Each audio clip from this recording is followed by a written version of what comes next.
Europe can no longer be a custodian of the old world order, for a world that has gone and will not return.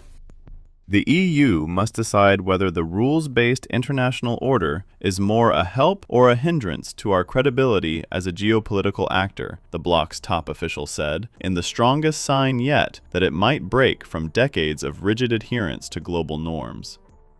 In a speech to the European Union's ambassadors, European Commission President Ursula von der Leyen used her most forceful rhetoric to date to call time on the old system, urging the diplomats to quickly update their thinking or be left behind. You will hear different views about whether the conflict in Iran is a war of choice or war of necessity. But I believe this debate partly misses the point, because Europe must focus on the reality of the situation, to see the world as it actually is today. And I want to be clear, there should be no tears shed for the Iranian regime. This regime has inflicted death and imposed repression on its own people. They slaughtered 17,000 young people. And this regime has caused devastation and destabilization across the region through its proxies armed with missiles and drones.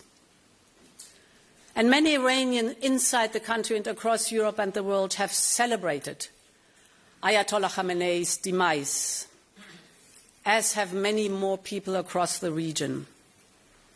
They hope that this moment can open a path towards a free Iran. And I think the people of Iran deserve freedom, dignity, and the right to decide their own future, even if we know this will be fraught with danger and instability during and after the war. And beyond this, we can now see a regional conflict with unintended consequences. And the spillover is already a reality today, whether on energy or finance, trade or transport, or the displacement of people.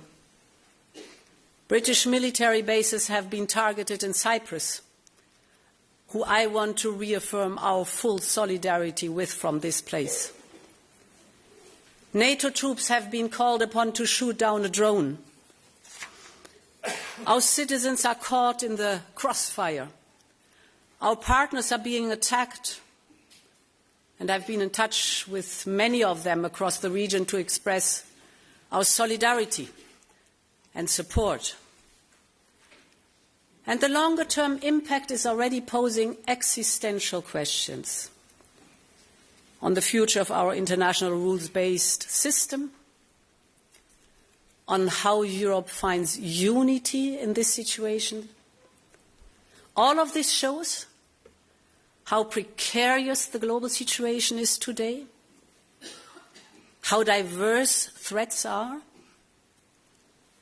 and how Europe will always be affected by what happens around the world.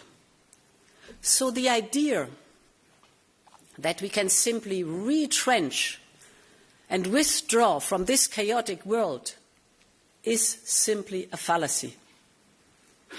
I believe it is vital that we understand that this will shape our foreign policy for years ahead. Dear ambassadors, over the course of this year's conference, you will hear many descriptions of the state of the world, whether it is about middle powers or multipolar disorder. You will discuss the importance of the rules-based international system and, of course, the urgent need for its reform. You will exchange ideas about national security and economic security. All of this will feed into our work, in particular ahead of the new European security strategy that we are working on with the HRVP and our diplomatic service.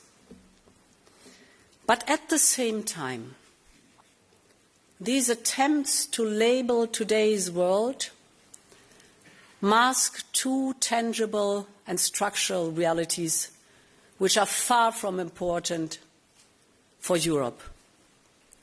The first is that Europe can no longer be a custodian of the old world order. For a world that has gone and will not return.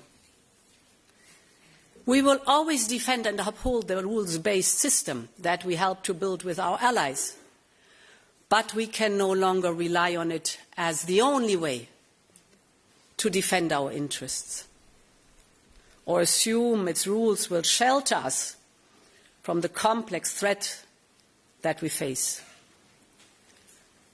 So we need to build our own European path and find new ways of cooperating with partners. The call comes as war rages in the Middle East, triggered by U.S. and Israeli strikes on Iran that were broadly seen as a breach of international rules. Von der Leyen did not condemn the attacks in her speech. However, Keir Starmer has warned the world and said the longer the war in the Middle East continues, the more likely it is that there will be economic damage in the UK. In relation to the conflict in Iran, look, it is important that we do everything we can to protect international allies in the region, particularly those who are neighbouring countries who've played no part in any of the offensive actions. So there are many in the region who are being subjected to strikes, missiles and drones, even though they played no part.